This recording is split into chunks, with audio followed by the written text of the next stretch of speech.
The Den was about to witness one of the most remarkable comebacks in its history. Let's uncover what it was really like to be on Dragon's Den and how Levi has built his success since then. It was one of the producers. Just by chance? She was just by chance, you know, I was in her hometown. And she says, Levi, oh, amazing, you know, love the sauce, love the song. And she dipped in her pocket and she whipped out a business card and she says, would you like to be in Dragon's Den? And I was like, what the hell is this Dragon's Den? Yeah.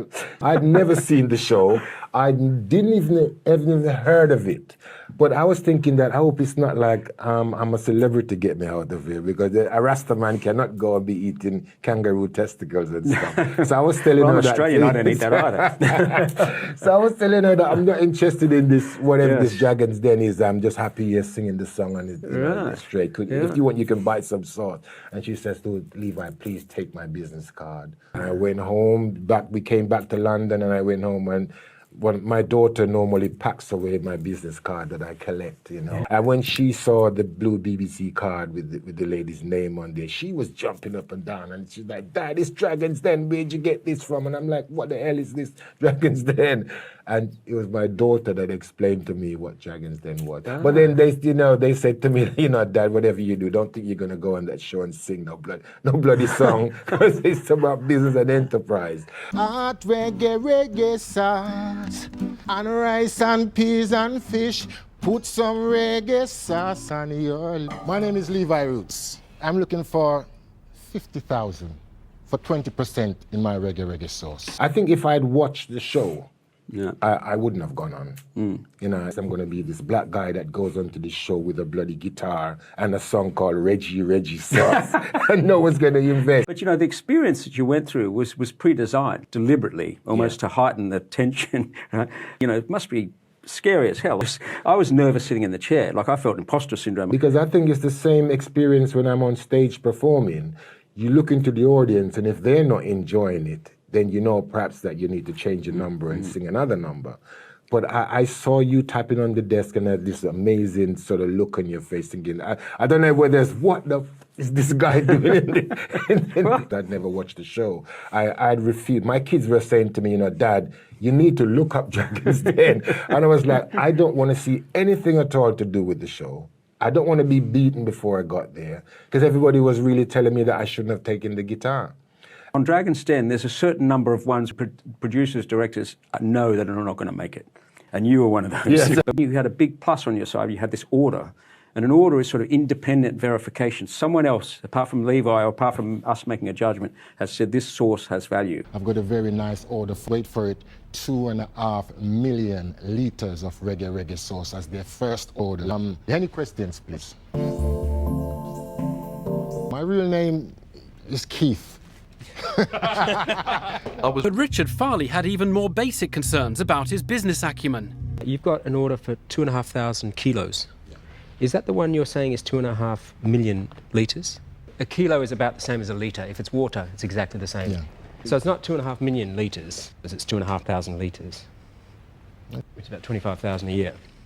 Okay. Because I had told my kids that I'm not going to take any numbers to Dragon's Den. It's that last minute when you're always thinking to yourself, well, maybe I need to. Sure enough, Levi's pitch was unravelling. Levi, there's no business in this. So I wish you the best of luck, but I'm out.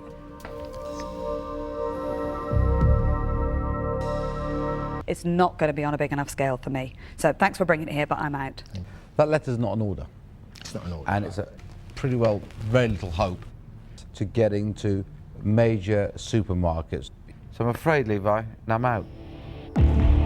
In terms of you managing a business, I'd be a bit nervous because, as I discovered, you probably admit to me that your business skills probably would need a little bit of help. Absolutely, I would say that, yeah. It's about honesty, actually. And if I was still the old me, I wouldn't have answered how I answered him. Because I think that the street kid in me, it would have tried to argue it. I've got to take this chance when it's come right now and be honest about everything, you know, that's been said. I'm just sort of sitting here thinking, do I want to take a gamble, you know? Can I just cut in? Because I know where I'm going with it. To try and range run product is kind of almost impossible. I like impossible challenges. I would offer you half the money for 20% But under the rules of the den, Levi needed to secure the whole £50,000 he'd asked for. Would Richard Farleigh step in? What was unusual apart from your song, was normally for other contestants, you're wrong on your numbers, the cameras would all go right in you, you'd perspire, and we'd be like, off, get off. I was sweating like a pig. You waste our time, Really and you'd be kicked off. Then, yeah. And you were just like, any other questions? So it was just a phenomenal. And somewhere here, it's got you or the sauce. I realised something that I'd been missing and that the others maybe had missed was that you were the product, not the sauce. I mean, the people are going to like this guy. Yeah. Because when you're backing a business, as a dragon, you have nothing. I didn't know you from Adam, right? You can't do any research on the person. I can't research the sauce. I want to know what sauce is sold and what's a normal markup on them. So you want to ask the audience or ring a friend. And so it's not as easy as it looks. It is a gamble. It is a punt. I'd match that, 25,000 for another 20%. So you'd be talking 50,000 for 40%, leaving you 60%. Amazingly, despite making a complete mess of his numbers, Levi had secured the full £50,000 that he'd asked for. But in return, he would have to give away 40% of the company, twice as much as he'd originally planned. It was decision time for Levi.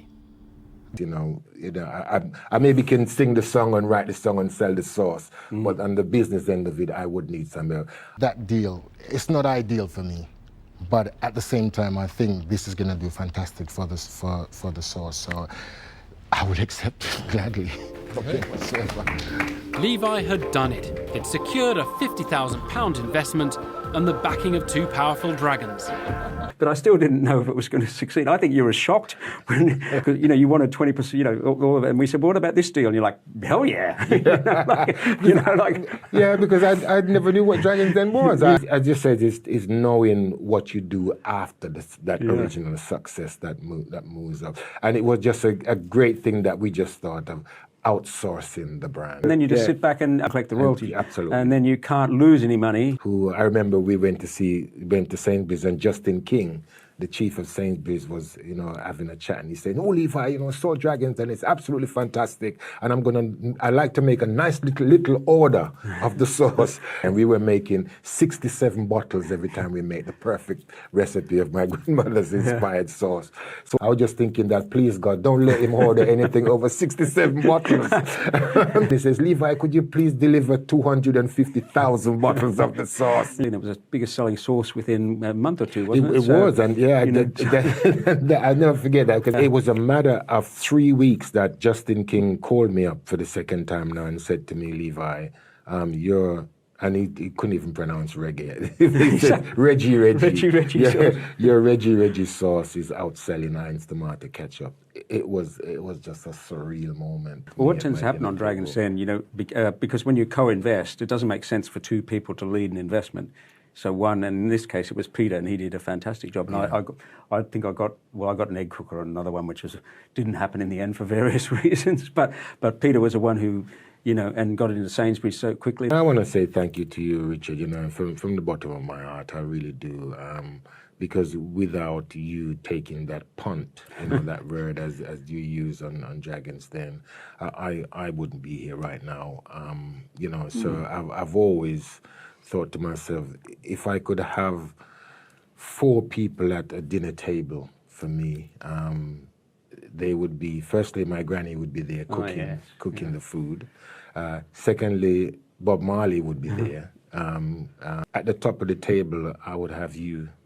Wow. I would have Peter. So I would have both of you at the head of the table. Thank you.